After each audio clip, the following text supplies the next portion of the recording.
Hey, what's up? The name of this is called The Need for That Weed. What is it about that weed that makes young people think they need to suck on it to feel cool?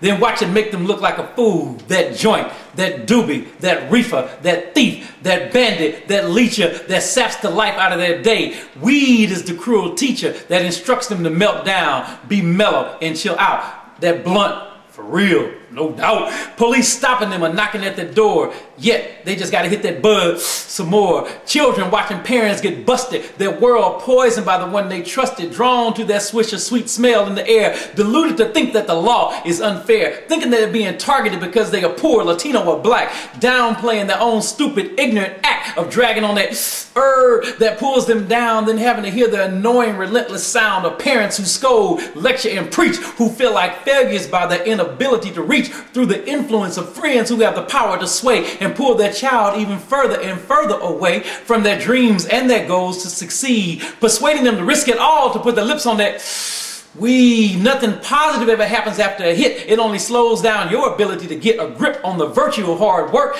Each puff turns you into more of that worthless jerk who must depend on others because they don't understand what it actually means to say, I'm a man. They want the money, the respect, and the name to say, I'm a grinder and I'm getting mine. I'm getting paid in this game. Big ballers in the shallow imaginations of their mind. No deep thoughts and no obvious sign that they have a clue as to what drugs can do. Defending marijuana as something good that God grew. If it were legal, which it will be soon, it will shatter all records for abuse. Celebrities are often advocates for its casual use, but when the young men and young ladies are involved, all rationale and common sense are dissolved. They put their future in the hands of those seeds, the cannabis of destruction that always leads to low motivation, laziness, and less will to do anything other than just lay back and just chill. They think nerdy peers and the world is a joke as they are rendered irrelevant by their illegal cloud of smoke because every time they take a toke, another opportunity passes as they choke.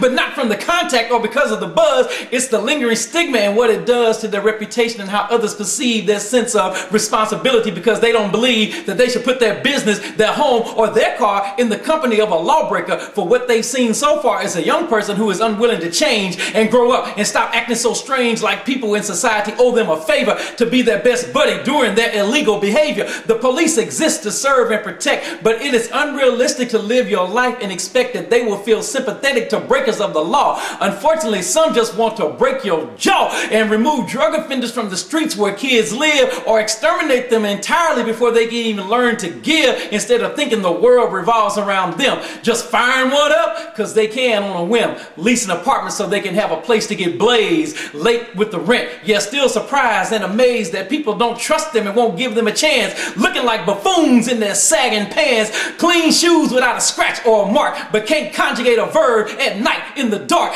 can't freestyle without using the N-word, can't have a conversation about current events. You heard? The need for weed is silly at best. It's a sign of weakness in how one deals with copes with stress when the complications and frustrations of simply surviving versus feeling satisfied and relaxed and not jiving. So young people sense when it's time to be grown, but they sometimes struggle to make it on their own. They're influenced by what they hear rappers spit like Michael Jackson and say, this is it. They want the kind of life where they can floss. They want rims but can't pay the cost to buy special order tires when they get a flat. They lose their swag because now they're not all that.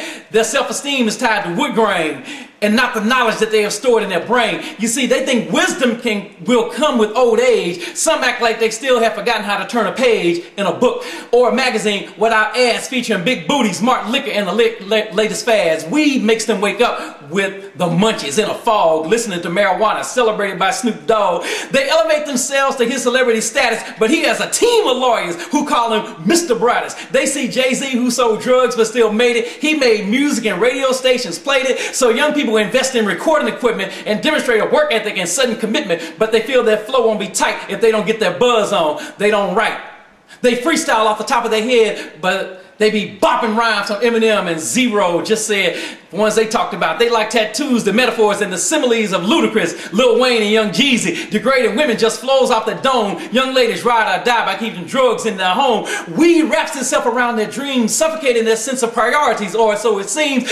They get off from work and they cannot wait to hit that bud that police confiscate to use as evidence when they take them to court after they are arrested because of neighbors who call and report suspicious behavior in and around their door. Their house is not their home anymore. The police refer to it as the drug house from now on, as the owner is abandoned and alone when it goes down and it's time to snitch. Who had the weed? Who's who? And which is which? What belongs to who? And I mean, do you tell me now? The police are not interested in how young weed heads are trying to make it big with their CD and how they have the skills to make it in the recording industry. You see, they just want to know whose name is on the lease so they can execute a search warrant from the justice of the peace. Then they can trash the house, leaving tracks of mud, all because someone who lives there or visits had to have that bud. See, they provide the hangout for others to do the same, not realizing it will be done at the expense of their name.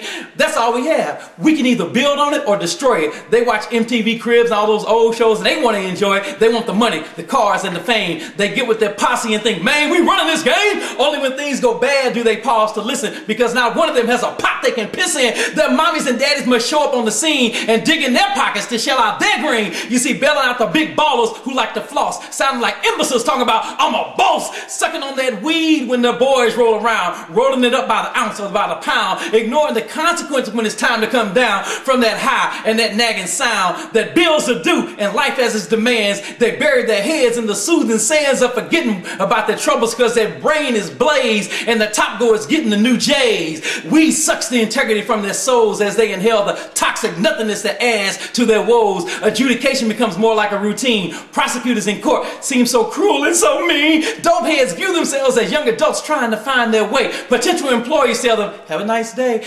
Then throw their job applications in the trash. Then they see themselves without cash. You know, weed derails their chances of success and they get depressed. And you know what's next? More weed so they can take their mind off today. It's a vicious cycle of character decay. The deterioration of their hopes for the future turn them into beggars, borrowers, and moochers, sponging off the ones who do not smoke that herb. Wake up, young people. Haven't you heard that you can be whatever you want to be? Yeah, you heard it all the time, but this is the key. Walking away from people and things that cause you pain and avoiding situations where you are forced to explain to yourself or to someone else how you could have been better invested in your time, and freeing yourself from activities and people who carelessly and recklessly put you in a bind.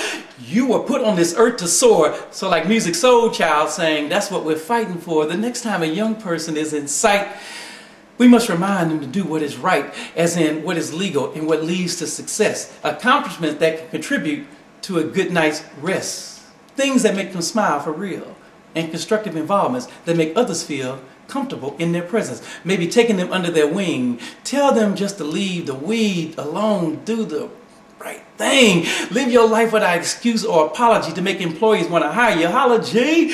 Even get paid as an entrepreneur and let smoke up your profits. That's for sure. The need for weed is the desire to stall, freezing the growth of young people, in fact, of us all, paralyzing the progression from a boy to a man. The need for weed is like an addiction to quicksand, submerging a person until they disappear, until they can't be seen and no one can hear the sound of their voice and positive things they can do. Like the movie Avatar, make others want to say, I see you.